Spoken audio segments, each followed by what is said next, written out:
तो हेलो बच्चों, आज के इस वीडियो में आपका स्वागत करता हूं और मैं गुड्डू कुमार जो है मैं अपने इस यूट्यूब चैनल पे आपका स्वागत करता हूं। और हम लोग आज की क्लास में जो है 10th class chemistry chapter number 1 रासायनिक अभिक्रिया एवं समीकरण का पार्ट 3 देखने वाले हैं। और बेसिकली इस चैप्टर में जो है हम लोग देखने वाले रासायनिक अभिक्रिया के प्रकार। तो बहुत ही इंपॉर्टेंट, यहाँ से हर साल जो है एग्जाम में 5 नंबर का सवाल आता है, तो बिल्कुल इसको ध्यान से पढ़िए और ध्यान से समझेंगे। जो मैं समझा रहा हूँ ये पूरे बोर्ड पर रिएक्शन को मैं लिख दिया हूँ, लेकिन मैं जहाँ पर समझाऊंगा आपका ध्यान वहीं पर होना चाहिए, ताकि आपको ये जो मैं समझाने का प्रयास कर रहा हूँ वो पूरी तरह से समझ में आए। तो चलिए हम लोग शुरू करते हैं, ठीक है। इसके पहले भी मैं 2 वीडियो बना चुका हूँ फर्स्ट चैप्टर का, और उस वीडियो को भी ज़रूर जा करके जो है मेरे यूट्यूब चैनल पर जा करके देखेंगे और बिल्कुल बेहतरीन तरीका से समझ में आएगा। ये 10th क्लास का वीडियो है बच्चे, बिल्कुल समझ में आएगा। और चलिए हम लोग शुरू करते हैं। तो रासायनिक अभिक्रिया के प्रकार में हम लोग पहला अभिक्रिया जो पढ़ना है वो है संयोजन या संश्लेषण अभिक्रिया। संयोजन नाम से ही पता चल रहा है ना, संयोजन में जुड़ना, यानी कि जब दो या दो से अधिक पदार्थ जो है, संयोजन अभिक्रिया किसको कहते हैं, जब जो 2 या 2 से अधिक पदार्थ जो है मिलकर एक नए पदार्थ का निर्माण करता है ना। संयोजन या संश्लेषण अभिक्रिया किसको बोलते हैं? तो वैसी रासायनिक अभिक्रिया जिसमें 2 या 2 से अधिक पदार्थ संयोग करके एक नए पदार्थ का निर्माण करता है। जब 2 नए पदार्थ मिलकर के एक नए पदार्थ का निर्माण करता है, इसको बोलते हैं संयोजन या संश्लेषण अभिक्रिया। जैसे यहाँ पर मैंने उदाहरण बताया है, कार्बन ऑक्सीजन से अभिक्रिया करके क्या बना है, कार्बन डाइऑक्साइड, है ना। इस तरह से सवाल आते हैं संयोजन अभिक्रिया किसको कहते हैं। आपको 2 नंबर का सवाल आ जाएगा, संयोजन अभिक्रिया किसको कहते हैं। तो बोलना है कि वैसी रासायनिक अभिक्रिया जिसमें दो या 2 से अधिक पदार्थ मिलकर के केवल एक नए पदार्थ का निर्माण करता है, तो उसे बोलते हैं संयोजन अभिक्रिया। जैसे कार्बन और ऑक्सीजन के मिलने से क्या बना, कार्बन डाइऑक्साइड। उसी तरह और भी बहुत सारे उदाहरण हो जाएंगे, जैसे हाइड्रोजन और ऑक्सीजन के मिलने से क्या बनता है, जल बनता है। तो ये भी उदाहरण हो सकता है ना। चलिए आगे हम लोग देखते हैं वियोजन या अपघटन अभिक्रिया, दूसरा अभिक्रिया है। तो संयोजन के जस्ट उल्टा होता है वियोजन अभिक्रिया। तो वैसी अभिक्रिया है ना, इसमें लिखना है कैसे कि वैसी रासायनिक अभिक्रिया जिसमें एक जटिल यौगिक टूट करके 2 या 2 से अधिक नए सरल अणुओं का निर्माण करता है। यानी कहने का मतलब यह है कि जब इसमें संयोजन अभिक्रिया में 2 या 2 से अधिक पदार्थ आपस में मिलकर के एक नए पदार्थ का निर्माण कर रहा था, इसमें क्या है कि इसमें एक पदार्थ जो है ना, एक जटिल यौगिक जो है टूट करके 2 या 2 से अधिक नए पदार्थ का निर्माण करता है ना। तो बिल्कुल समझ में आ गया। तो बिल्कुल जो है जैसे कैल्शियम कार्बोनेट है, तो कैल्शियम कार्बोनेट जो है ऊष्मा के प्रभाव से अपघटित होकर कैल्शियम ऑक्साइड और कार्बन डाइऑक्साइड 2 नए पदार्थ का निर्माण किया। एक जटिल अणु टूट करके 2 या 2 से अधिक सरल अणु का निर्माण किया। तो इस तरह से आपको समझ में आया होगा। अगला रिएक्शन पढ़ना है वैद्युत अपघटन अभिक्रिया। नाम से ही पता चल रहा है, अपघटन का मतलब ही होता है टूटना, ठीक है। और वैद्युत धारा के प्रभाव से, वैसी रासायनिक अभिक्रिया जिसमें विद्युत धारा के प्रभाव से अपघटित होकर या टूट करके 2 या 2 से अधिक नए पदार्थ का निर्माण करता है। तो यहाँ देखिए सोडियम क्लोराइड है, विद्युत धारा से टूट करके सोडियम और क्लोरीन बनाया है ना। तो इसमें कोई एक पदार्थ है ना, ये वियोजन अभिक्रिया का ही प्रकार है। जब विद्युत धारा के प्रभाव से अपघटित होता है तो इसको बोलते हैं वैद्युत अपघटन अभिक्रिया, समझ गए। और ये जो है ना जल में होता है, इस तरीका से ये जो है विलयन की अवस्था में होता है। 2 यहाँ पर लगा हुआ है, इलेक्ट्रोड है, इसको क्या बोलते हैं, इलेक्ट्रोड 2 प्रकार के होता है।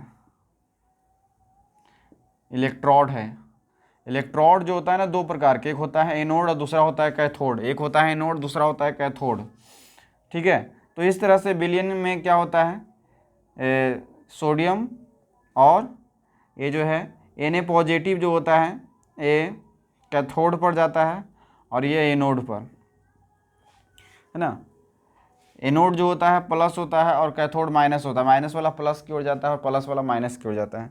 तो वैद्युत अपघटन अभिक्रिया पूछेगा किसको कहते हैं, तो वैसी रासायनिक अभिक्रिया जिसमें कोई एक यौगिक जो है विद्युत धारा के प्रभाव से अपघटित होकर के 2 या 2 से अधिक नए पदार्थ का क्या करता है, निर्माण करता है, तो उसको बोलते हैं वैद्युत अपघटन अभिक्रिया। अगला है एकल विस्थापन अभिक्रिया। एकल विस्थापन अभिक्रिया पढ़ने से पहले हम लोग बच्चे कुछ जो है यहाँ पर धातु के क्रियाशीलता की श्रेणी को हम लोग सीख लेते हैं कि धातु के क्रियाशीलता का मतलब है हमारे पास जो है पीरियोडिक टेबल में ऐसे टोटल 118 तत्व की खोज हो चुका है, जिसमें से कुछ धातु हैं, कुछ अधातु हैं और कुछ उपधातु हैं। तो धातु कुछ ज़्यादा क्रियाशील होते हैं, कुछ कम क्रियाशील होते हैं। जिस तरह से जो है ना, कोई बच्चे जो होते हैं बहुत ज़्यादा लड़ाकू होते हैं, कोई मीडियम तरह के होते हैं, कोई बिल्कुल लड़ता नहीं। तो इसी तरह से जो है ना, तत्वों के अंदर भी धातुओं के अंदर कुछ ज़्यादा क्रियाशील धातु होता है, कुछ कम क्रियाशील होता है, कुछ बिल्कुल नहीं होता है। तो इस तरह से क्रियाशीलता का घटता क्रम लिखा गया है ट्रिक्स से। देखिए ये ट्रिक्स से लिखा गया है, इसको याद रखेंगे बच्चे, यहाँ से सवाल आते हैं। तो जैसे यहाँ से है, काशीनाथ का माली आलू जरा फीके पकाता है, कौन है? आगे है ना।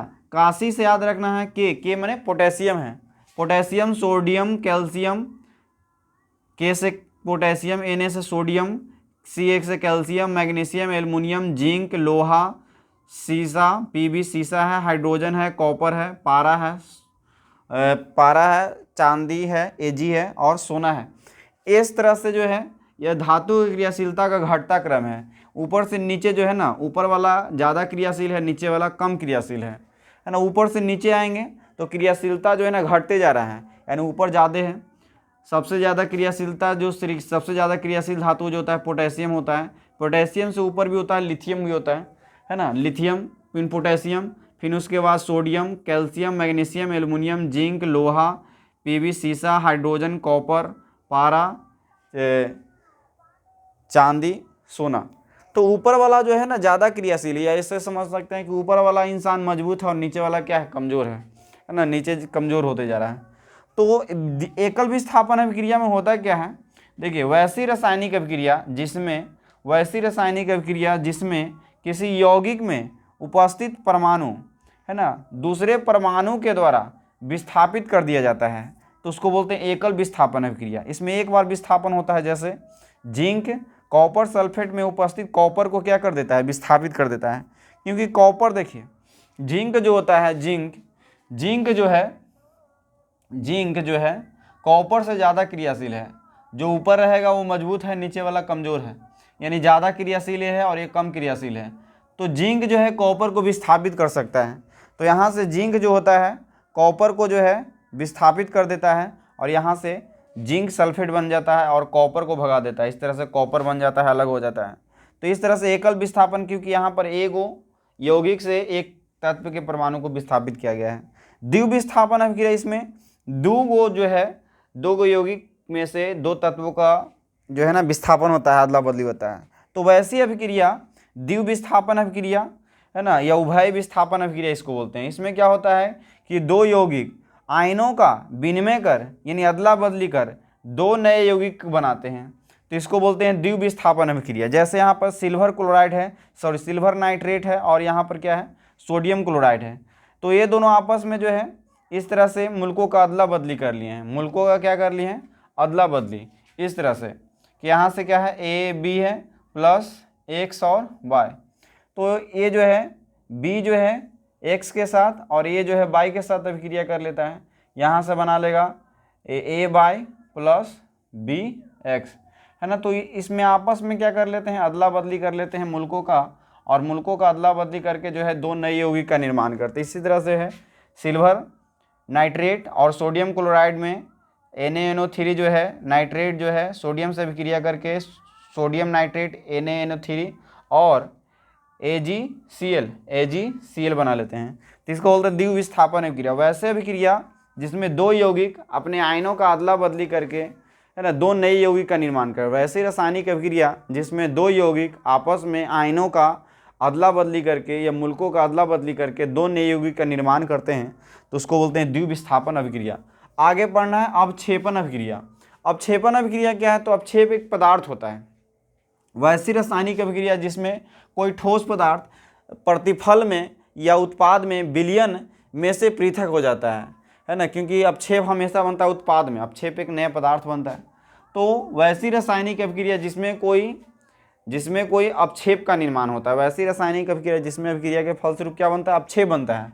अवक्षेप है क्या? बेसिकली एक तरह का जो है ना झाग जैसा पदार्थ। जैसे हम लोग मट्ठा मारते हैं तो उस पर क्या हो जाता है? क्रीम जो है ना छाला जाता है। उसी तरह से झाग जैसा पदार्थ होता है, ठोस के रूप में हमें प्राप्त होता है ना। जैसे यहाँ पर देखिए सोडियम क्लोराइड जो है जिंक जो है सिल्वर नाइट्रेट से अभिक्रिया किया तो क्या बनाया, सोडियम क्लोराइड जो है NaCl AgNO3 यानी सिल्वर नाइट्रेट से अभिक्रिया करता है तो यहाँ पर AgCl अपक्षेप के रूप में प्राप्त होता है, अपक्षेप। और अपक्षेप को हमेशा जो है तीर के निशान के द्वारा नीचे दिए दर्शाते हैं। तो ये जो है अपक्षेप, यानी कि अपक्षेप को तीर के निशान से नीचे दिए दिखाएं तो ये अपक्षेप है, और ऊपर दिए दिखाते हैं तो गैस होता है। और इस तरह से जो है AgCl और यहाँ बना है NaNO3।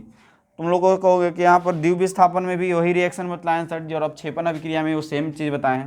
तो देखिए, जैसे हम जो है अपने पिताजी का बेटा भी है, और हम किसी का जो है ना मामा भी हो सकते हैं, किसी का दादा भी हो सकते हैं, किसी का चाचा भी हो सकते हैं। तो एक इंसान जो है ना कई सारे कार्य कर सकता है। उसी तरह अपक्षेपण अभिक्रिया में जो है एक अभिक्रिया एक से अधिक कार्य भी कर सकता है, यानी एक से अधिक का उदाहरण हो सकता है जैसे कार्य कर, जैसे यहाँ पर अपक्षेप भी बन रहे हैं और इसमें दो यौगिक आयनों का अदला बदली करके या मूलकों का अदला बदली करके दो नए यौगिक बना रहा है। तो ये द्वितीय विस्थापन अभिक्रिया के उदाहरण है, और अपक्षेप भी बना रहा है तो इसलिए अपक्षेपण की अभिक्रिया के उदाहरण है। आगे है उदासीनीकरण अभिक्रिया। उदासीनीकरण अभिक्रिया किसको बोलते हैं, इस उदासीनीकरण अभिक्रिया को अगले चैप्टर में ही पढ़ना है, अम्ल क्षार लवण के बारे में। तो उदासीनीकरण अभिक्रिया किसको कहते हैं, तो वैसी रासायनिक अभिक्रिया जिसमें अम्ल और क्षार आपस में अभिक्रिया करके लवण और जल का निर्माण करते हैं। वैसी रासायनिक अभिक्रिया जिसमें कोई अम्ल और क्षार आपस में अभिक्रिया करके लवण और जल का निर्माण करते हैं उसको बोलते हैं अपक्षेपण अभिक्रिया। देखिए यहाँ से जो है जैसे कोई अम्ल HCl है और NaOH है, सोडियम हाइड्रोक्साइड है ना, ये अम्ल है और क्षार है। यहाँ पर जो है HCl NaOH से अभिक्रिया करके यहाँ पर Cl Na से अभिक्रिया करके NaCl एक लवण बनाता है, और OH और H मिलकर क्या बनाएगा, जल बनाएगा। तो इस तरह से उदासीनीकरण क्रिया में अम्ल और क्षार आपस में अभिक्रिया करके लवण और जल का निर्माण करते हैं, अम्ल और क्षार का निर्माण करते हैं, इसी को बोलते हैं उदासीनीकरण अभिक्रिया। क्योंकि इसमें जो लवण बनता है, अम्ल बेसिकली स्वाद में खट्टा होता है और क्षार जो होता है स्वाद में कड़वा होता है, और जब ये मिलते हैं तो जो लवण बनता है न वो खट्टा होता है ना, न वो कड़वा होता है, बल्कि ये क्या हो जाता है, उदास हो जाता है। क्या हो जाता है, उदास, यानी लवण बनता है उदास, यानी कि ना, यानी दोनों का गुण खत्म हो जाता है। जब अम्ल क्षार मिलते हैं तो लवण बनता है, तो उसमें ना खट्टा का गुण होता है ना कड़वा का गुण होता है, तो यानी ये उदास हो जाता है, इसलिए इसको बोलते हैं उदासीनीकरण अभिक्रिया। अगला है प्रकाश रासायनिक अभिक्रिया। तो प्रकाश रासायनिक अभिक्रिया किसको बोलते हैं, तो वैसी रासायनिक अभिक्रिया जो प्रकाश की उपस्थिति में घटित होता है उसको बोलते हैं प्रकाश रासायनिक अभिक्रिया। प्रकाश रासायनिक अभिक्रिया क्या बोलेंगे बच्चे, कि वैसी रासायनिक अभिक्रिया जो प्रकाश की उपस्थिति में घटित होता है उसको बोलते हैं प्रकाश रासायनिक अभिक्रिया। जैसे ये उदाहरण बताए थे, हाइड्रोजन और क्लोरीन सूर्य के प्रकाश की उपस्थिति में ही HCl बनता है। अगर हाइड्रोजन और क्लोरीन को अगर अंधेरे कमरे में रख दिया जाए तो कभी भी आपस में अभिक्रिया नहीं करेंगे, लेकिन इसको सूर्य के प्रकाश में रखते हैं तो तुरंत भर में अभिक्रिया कर लेता है। अगला कार्बन डाइऑक्साइड और H2 प्रकाश संश्लेषण अभिक्रिया। जब बायोलॉजी पढ़ाया जाएगा तो प्रकाश संश्लेषण अभिक्रिया बताया जाएगा कि प्रकाश संश्लेषण अभिक्रिया में क्या होता है, पेड़ पौधे कार्बन डाइऑक्साइड है ना, प्रकाश संश्लेषण के द्वारा पेड़ पौधे क्या बनाते हैं, भोजन बनाते हैं है ना, और प्रकाश संश्लेषण का रिएक्शन यही है, प्रकाश संश्लेषण का। और इसी प्रकाश संश्लेषण अभिक्रिया में क्या होता है, प्रकाश संश्लेषण प्रकाश की उपस्थिति में होता है। इसमें कार्बन डाइऑक्साइड और जल आपस में सूर्य के प्रकाश की उपस्थिति में और क्लोरोफिल भी होता है, अभिक्रिया करके ग्लूकोज ऑक्सीजन और H2O बनाते हैं, यानी ग्लूकोज ऑक्सीजन और जल का भी निर्माण करते हैं। तो यह है प्रकाश संश्लेषण अभिक्रिया, ये भी प्रकाश की उपस्थिति में घटित होता है, बिना प्रकाश के ये अभिक्रिया नहीं हो सकता, इसलिए इसको बोलते हैं प्रकाश रासायनिक अभिक्रिया। ऑक्सीकरण या उपचयन अभिक्रिया किसको बोलते हैं, ऑक्सीकरण नाम से ही पता चल रहा है, वैसी रासायनिक अभिक्रिया जिसमें ऑक्सीजन का संयोग होता है और हाइड्रोजन का वियोग होता है, वैसी रासायनिक अभिक्रिया जिसमें, इसको उपचयन अभिक्रिया ही बोलते हैं। वैसी रासायनिक अभिक्रिया जिसमें ऑक्सीजन का संयोग और हाइड्रोजन का वियोग होता है तो उसको बोलते हैं ऑक्सीकरण अभिक्रिया। जैसे यहाँ पर कार्बन ऑक्सीजन से मिल करके क्या बना है, कार्बन डाइऑक्साइड। देखिए इस साइड में कार्बन अकेले था, इस साइड में ऑक्सीजन इसके साथ जुड़ गया, यानी कार्बन का क्या ही हुआ है, यहाँ पर ऑक्सीकरण हुआ है। कार्बन का क्या हुआ है, ऑक्सीकरण, क्योंकि कार्बन के साथ इस साइड में जो है ना, इस साइड में ऑक्सीजन नहीं है लेकिन इस साइड में ऑक्सीजन जुड़ गया, तो कार्बन का क्या हुआ है, यहाँ पर ऑक्सीकरण हुआ है। या हाइड्रोजन का वियोग भी हो सकता है, जैसे H2O, H2O जो है H2 प्लस O2 में टूटता है। तो यहाँ H2O इसके साथ जो है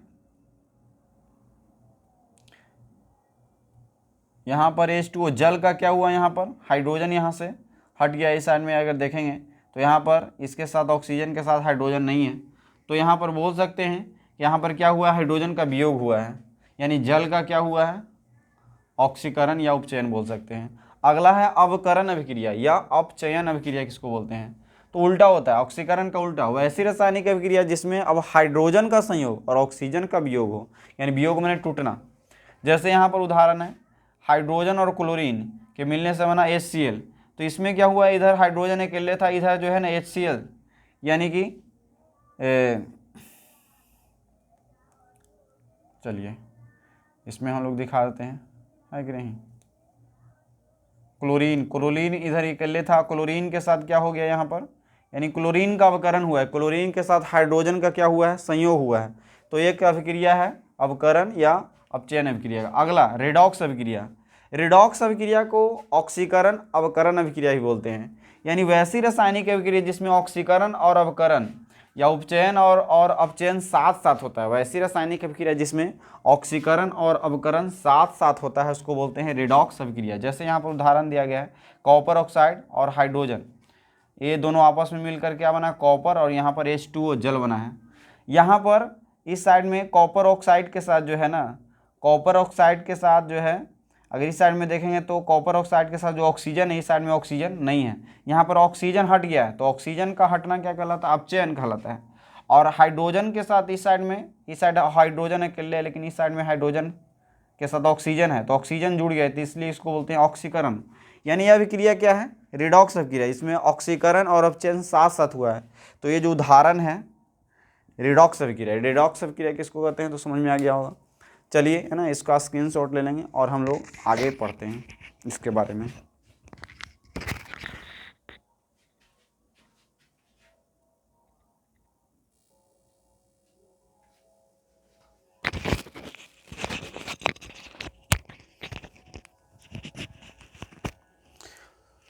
तो आगे हम लोग देखते हैं बच्चे, दैनिक जीवन में ऑक्सीकरण अभिक्रिया का उपयोग। हम लोगों ने अभी ऑक्सीकरण अभिक्रिया पढ़ा, तो वैसी अभिक्रिया जिसमें ऑक्सीजन का संयोग होता है और हाइड्रोजन का वियोग होता है उसको बोलते हैं ऑक्सीकरण अभिक्रिया। तो ऑक्सीकरण अभिक्रिया का हमारे दैनिक जीवन में भी बहुत सारे उपयोग हैं। जैसे पहला भोजन का पचना।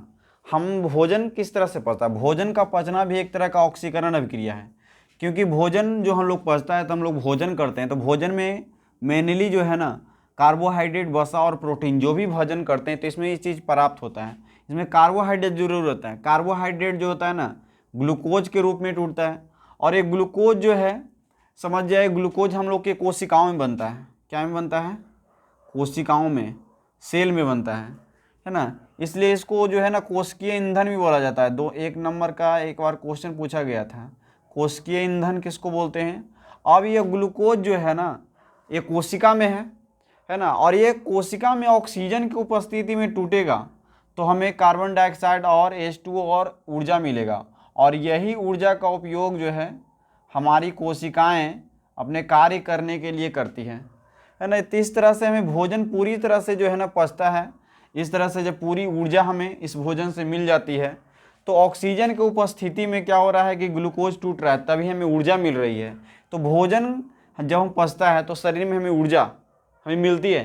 तो ऊर्जा इस तरह से हम लोग जो भोजन करते हैं तो भोजन में कार्बोहाइड्रेट, वसा, प्रोटीन होता है, और इससे कार्बोहाइड्रेट ग्लूकोज में टूटता है, और यह ग्लूकोज जो है ऑक्सीजन की उपस्थिति में टूटता है और हमें ऊर्जा देता है, और इसी ऊर्जा का इस्तेमाल हमारी कोशिकाओं में जो कार्य कर रही है ना उसका उपयोग करती है। तो इस तरह से इसको कोशिकीय ईंधन भी कहा जाता है। तो भोजन का पचना जो है ऑक्सीजन की उपस्थिति में हो रहा है, इसलिए इसको ऑक्सीकरण अभिक्रिया बोला जाता है।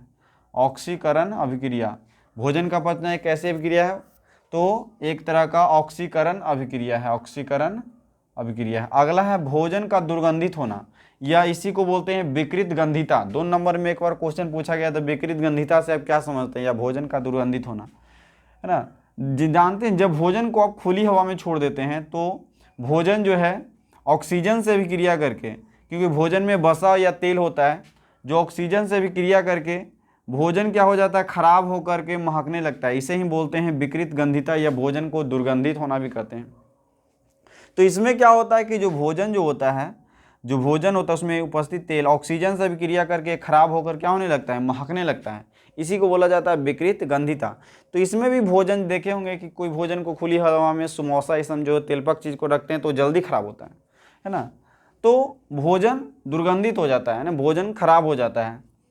तो बात समझ में आएगा, भोजन दुर्गंधित हो रहा है तो ऑक्सीजन की उपस्थिति में ऑक्सीजन से क्रिया करके जो है ना ये खराब हो जा रहा है, इसलिए वजह से ये एक तरह का ऑक्सीकरण अभिक्रिया, ये भी क्या है, ऑक्सीकरण अभिक्रिया है। भोजन को खराब होने से बचाने के लिए एक बार क्वेश्चन पूछा गया था, विकृत गंधिता से आप क्या समझते हैं? तो विकृत गंधिता का मतलब है भोजन का खराब होकर महकना ही विकृत गंधिता कहलाता है।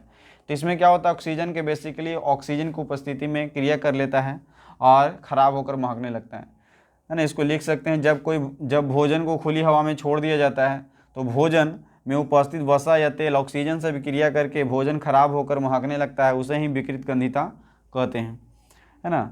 अब भोजन को खराब होने से बचाने के उपाय, एक 2 नंबर में एक बार क्वेश्चन पूछा था कि भोजन को खराब होने से कैसे बचा सकते हैं, इसके उपाय बताइए। तो देखिए इसके उपाय निम्नलिखित हैं। पहला जो है, भोजन को वायुरुद्ध बर्तन में रखकर, हम लोग क्या करते हैं, भोजन को ऐसे बर्तन में रखते हैं जहाँ पर ऑक्सीजन ना जाए, है ना। तो वायुरुद्ध बर्तन में जहाँ पर ऑक्सीजन अंदर प्रवेश ना कर सके, इससे क्या होगा कि भोजन खराब नहीं होगा, है ना। फ्रीज में या रेफ्रिजरेटर में भी रख करके भोजन को फ्रीज या रेफ्रिजरेटर में रख करके भी हम भोजन को दुर्गंधित होने से, खराब होने से बचा सकते हैं। तीसरा, एंटीऑक्सीडेंट मिला करके। एंटीऑक्सीडेंट क्या होता है कि ऐसे पदार्थ होते हैं जो इसको मिला देने से क्या होता है कि ऑक्सीजन उसके संपर्क में नहीं आता है ना। जैसे कि हम लोगों ने जानते हैं, हम लोग के घरों में क्या होता था पहले के ज़माना में कि अभी भी बहुत सारे ऐसे लेडीज़ क्या करते हैं, शाम को अगर चावल बनाए तो चावल जो है ख़राब होने से बचाने के लिए चावल को क्या कर देते हैं, हम लोग पानी के अंदर रख देते हैं, है ना। वो लेडीज़ को पता नहीं कि हम लोग पानी में क्यों रखते हैं, और जानते हैं कि पानी में रखने से क्या होता है, भोजन चावल जो है ख़राब नहीं होता है। चावल ख़राब ना होने के कारण क्योंकि वो ऑक्सीजन से जो है ना उसके संपर्क में नहीं रह पाता है ना। चावल ऑक्सीजन के संपर्क में नहीं रहता, उसके संपर्क में जल रहता है। इस तरह से जो है ना चावल है, तो चावल को हम लोग रख दिए अंदर में पानी के अंदर डाल करके, तो ऑक्सीजन जो है, ऑक्सीजन से इसका संपर्क टूट जाता है, तो इस वजह से ये खराब होने से बच जाता है। उसी तरह से आजकल जो मिठाई बनता है, तो देखोगे कि जो मिठाई उठाई रहता है चीनी वाला सामान, वो ख़राब नहीं होता, कई दिनों तक वो रहता है, अच्छा रहता है ना, उसका यूज कर सकते हैं। क्योंकि जो चीनी भी जो होता है ना, चीनी देखोगे कि क्या होता है कि फलों के जो मिठाई होता है उसके ऊपर चीनी लगा होता है। चीनी भी एक तरह का एंटीऑक्सीडेंट का काम करता है, ऑक्सीजन से जो रसगुल्ले हो गए हैं, जलेबी हो गया, इसको बचाता है ऑक्सीजन से। और इस तरह से रसगुल्ला हो गया और भी कई मिठाई चीज़ जो है ना ख़राब नहीं होता है, ऑक्सीजन से जल्दी अभिक्रिया करता है नहीं, इस वजह से ख़राब नहीं होता है। तो इस तरह भोजन को ख़राब होने से बचाने के बहुत सारे उपाय हैं। भोजन को बारूद बर्तन में रखकर, फ्रिज या रेफ्रिजरेटर में रख करके, एंटीऑक्सीडेंट मिला करके। अगला है संक्षारण। संक्षारण भी एक तरह का ऑक्सीकरण की अभिक्रिया, ऑक्सीकरण अभिक्रिया का उदाहरण है। इसमें क्या होता है कि जब धातु को देखेंगे लोहे में जंग लग जाता है, तो लोहे में जंग लगना एक तरह के संक्षारण के उदाहरण है। संक्षारण होता है क्या है, तो जब धातु को खुली हवा में छोड़ दिया जाता है तो धातु वायु में उपस्थित ऑक्सीजन ये नमी से अभिक्रिया करके, ऑक्सीजन से अभिक्रिया खराब होकर नष्ट हो जाता है, इसे ही संक्षारण कहते हैं। यानी जब किसी धातु को हम लोग क्या करते हैं, खुली हवा में छोड़ देते हैं, देखें होंगे कि वो जंग लगने लगता है, और जंग लग के धीरे धीरे धीरे क्या हो जाता है, खराब हो जाता है, इसी को कहते हैं संक्षारण, है ना। तो इसमें भी बेसिकली क्या हो रहा है कि ऑक्सीजन जो है अभिक्रिया कर रहा है, ऑक्सीजन से क्या कर रहा है, अभिक्रिया।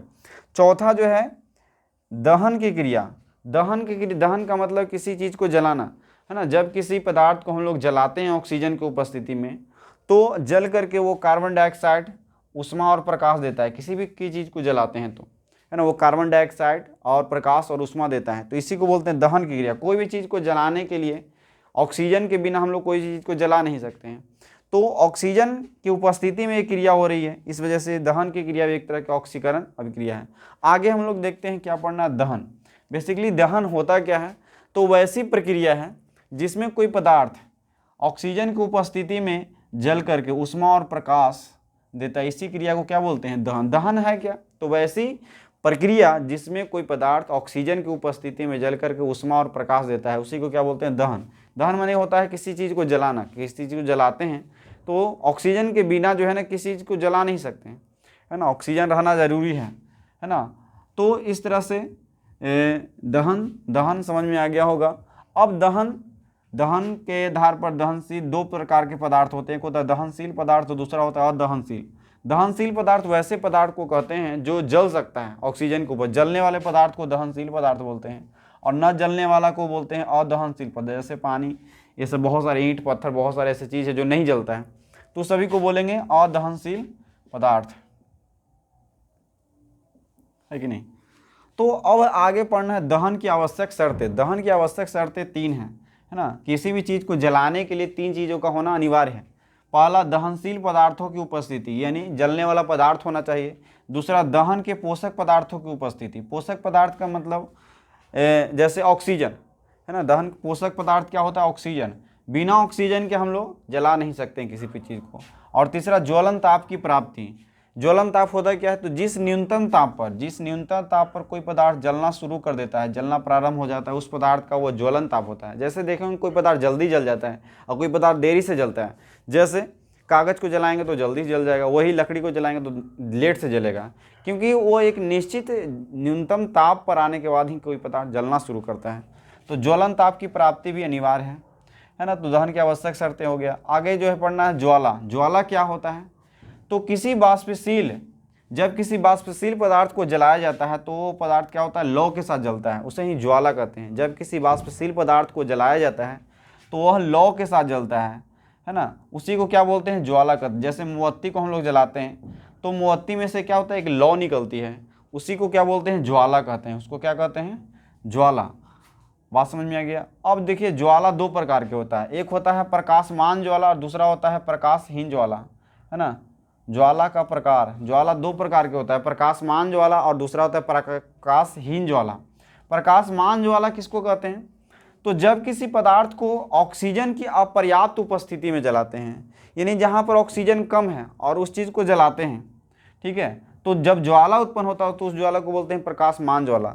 जब किसी पदार्थ को ऑक्सीजन की अपर्याप्त उपस्थिति में, यानी कि अपर्याप्त का मतलब ऑक्सीजन जहाँ कम है, तो जब चलाते हैं तो वहाँ पर जो ज्वाला उत्पन्न होगा तो उस ज्वाला को कहते हैं प्रकाशमान ज्वाला। और जब हम लोग प्रकाशमान ज्वाला उत्पन्न होता है तो उसमें प्रकाश ज़्यादा और ऊष्मा कम होता है। प्रकाश कम और प्रकाशमान ज्वाला में क्या होता है? प्रकाश अधिक और ऊष्मा कम रहेगा, प्रकाश ज़्यादा देगा, ऊष्मा कम। दूसरा, ये पीली लौ के साथ जलता है। प्रकाशमान ज्वाला जो होता है पीली लौ के साथ, है ना। तो ऑक्सीजन की अपर्याप्त उपस्थिति में जलेगा, यानी ऑक्सीजन कम है, तो वहाँ पर प्रकाशमान ज्वाला यानी प्रकाश अधिक और ऊष्मा कम देगा। तो इस तरह के ज्वाला को यानी कि विशेषता है। जैसे लालटेन को जलाते हैं, तो लालटेन को जब जलाते हैं तो वहाँ पर हमें प्रकाश ज़्यादा मिलता है और ऊष्मा कम मिलता है ना। इस तरह से, क्योंकि अगर हमको ऊष्मा ज़्यादा चाहिए तो जैसे खाना बनाना है तो उसमें ऊष्मा की ज़रूरत है, लाइट की ज़रूरत नहीं है। तो अब हमें खाना बनाने के लिए कहेंगे लालटेन से जला करके हम खाना बना सकते हैं, क्योंकि लालटेन की जो ऊष्मा है, जो लौ जलती है, उसमें ऊष्मा जो है ना, ऊष्मा क्या रहती है? कम, और प्रकाश ज़्यादा रहता है। तो लालटेन की जो ज्वाला है एक तरह का किसका उदाहरण है? प्रकाशमान ज्वाला का। और प्रकाशहीन ज्वाला, नाम से पता चला, प्रकाशहीन माने प्रकाश कम और ऊष्मा अधिक।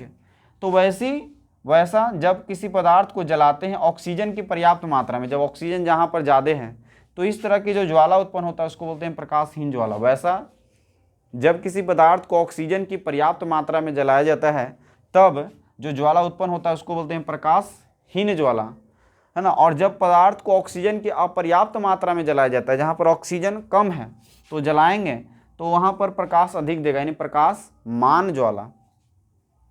और प्रकाशहीन ज्वाला जब किसी पदार्थ को ऑक्सीजन की पर्याप्त मात्रा में जलाते हैं तब वहाँ पर प्रकाशहीन ज्वाला उत्पन्न होता है। ऐसे प्रकाशहीन ज्वाला में प्रकाश कम रहेगा और ऊष्मा अधिक होगा, और यह नीली लौ के साथ जलता है। जैसे गैस सिलेंडर की ज्वाला जो होती है, गैस सिलेंडर को जब जलाते हैं तो जो गैस जब जलाते हैं तो वहाँ पर जो है ना, हमें जो ज्वाला उत्पन्न होता है उसमें ऊष्मा अधिक और प्रकाश कम होता है ना। क्योंकि अगर हमें प्रकाश चाहिए तो लालटेन जलाते हैं, अगर हमको ऊष्मा ज़्यादा चाहिए तो हम गैस सिलेंडर से। क्योंकि अगर मम्मी अगर बोलेगा कि हमको लाइट की ज़रूरत है तो लाइट के लिए क्या बोलेंगे कि जाकर के गैस सिलेंडर जला दो, उससे हमें बहुत सारा लाइट मिल जाएगा। तो नहीं, क्योंकि गैस सिलेंडर से हमें ऊष्मा अधिक होगा और प्रकाश कम मिलेगा। तो इस तरह से प्रकाशमान ज्वाला और प्रकाशहीन ज्वाला के बारे में समझ गए हैं। आगे जो है हम लोग थोड़ा सा और पढ़ना इसमें है, इसके बाद ये चैप्टर समाप्त हो जाएगा। तो थोड़ा सा और जो है देखेंगे।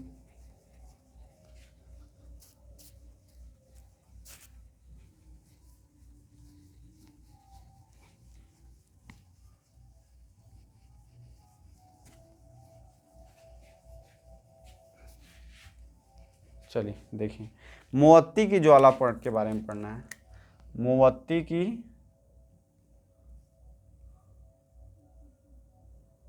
ज्वाला,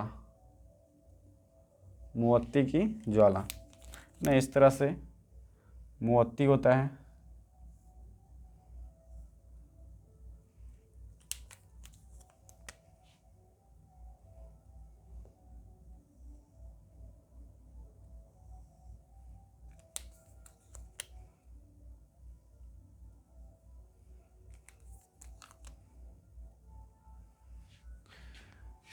तो बाहर वाला भाग जहाँ पर ऑक्सीजन ज़्यादा है ना, तो जब ऑक्सीजन की पर्याप्त मात्रा में जलता है तो मोमबत्ती के ज्वाला के 3 भाग हैं। इसके कितने भाग हैं? 3। पहला जो भाग होता है प्रकाशहीन ज्वाला या प्रकाशहीन मंडल बोलते हैं इसको, है ना। क्योंकि बाहर में क्या है, ऑक्सीजन ज़्यादा है। बाहर में ऑक्सीजन क्या है? बाहर में ऑक्सीजन ज़्यादा है, यानी ऑक्सीजन की पर्याप्त मात्रा है। तो जब पर्याप्त मात्रा में ऑक्सीजन के पर्याप्त मात्रा में जलते हैं तो वहाँ पर प्रकाश जो है ना कम रहेगा और ऊष्मा अधिक, तो इस तरह के बोलते हैं प्रकाशहीन मंडल। और बीच में क्या है, यहाँ पर ऑक्सीजन की मात्रा कम होगी तो यहाँ पर इसको बोलेंगे प्रकाशमान ज्वाल, प्रकाशमान मंडल, है ना। और यहाँ पर नहीं जलता है इसलिए इसको बोलते हैं इसको केंद्रीय मंडल बोलते हैं। यहाँ पर यह जलता नहीं, यानी दहन की क्रिया नहीं होती है, दहन नहीं होती है, दहन क्रिया। प्रकाशमान, यहाँ पर ऑक्सीजन की अपर्याप्त मात्रा है तो यहाँ पर प्रकाश अधिक रहेगा, है ना। और यह बाहर वाला जो है नीली लौ के साथ जलेगा, यह पीला लौ के साथ यहाँ पर यह जलता नहीं है इसलिए काला होता है। तो यह है मोमबत्ती की ज्वाला, मोमबत्ती, ना। और सबसे लास्ट जो टॉपिक पढ़ना है द्रवीभूत पेट्रोलियम गैस के बारे में, है ना।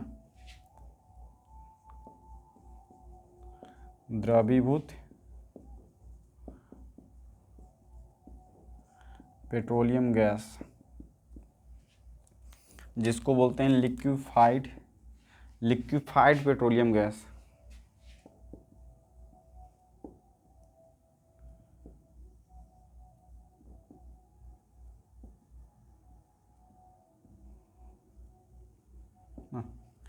लिक्विफाइड पेट्रोलियम गैस, जिसको LPG शॉर्टकट में बोलते हैं, है ना। तो LPG जो है ना, LPG यह जो है गैसों का मिश्रण होता है, गैसों का मिश्रण होता है। कौन कौन से गैसों का? ब्यूटेन,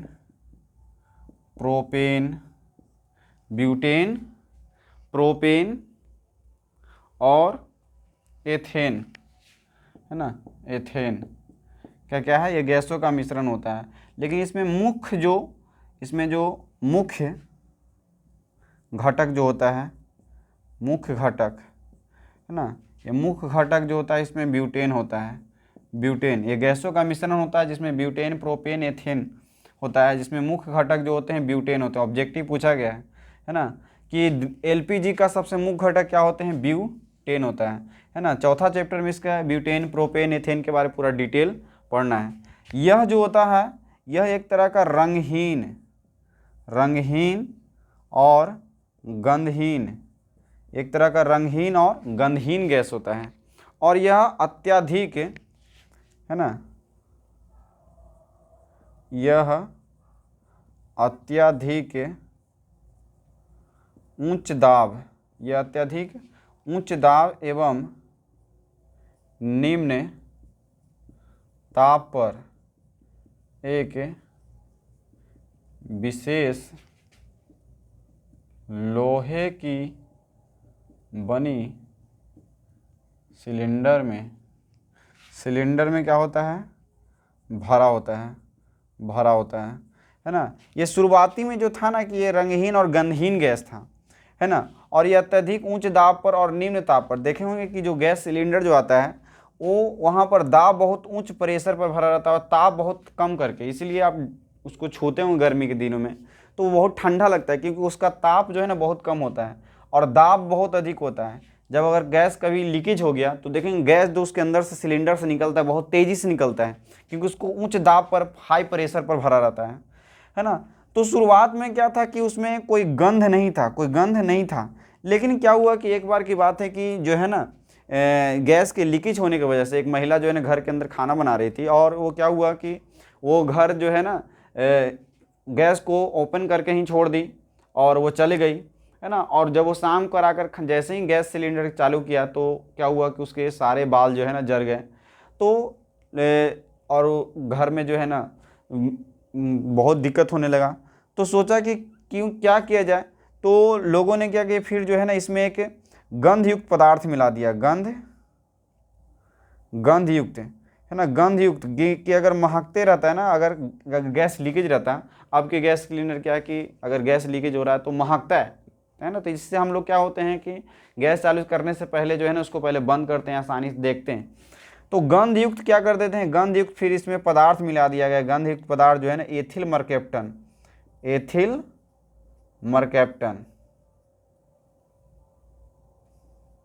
है ना। तो याद रखें क्वेश्चन पूछा गया है कि एलपीजी में गंध युक्त कौन से गंध के लिए कौन से पदार्थ मिलाया रहता है, तो एथिल मरकैप्टन। तो इस तरह से एलपीजी के बारे में हम लोग देख लिए। एलपीजी का मुख्य घटक जो है ना ब्यूटेन है, यानी एलपीजी क्या है, तो एक तरह का लिक्विफाइड पेट्रोलियम गैस होता है जो विभिन्न गैसों का मिश्रण होता है, ब्यूटेन, प्रोपेन, एथेन, जो रंगहीन गंधहीन गैस होता है। और ये इसको अत्यधिक उच्च दाब पर निम्न ताप पर एक विशेष लोहे की बनी सिलेंडर में जो है ना भरा रहता है।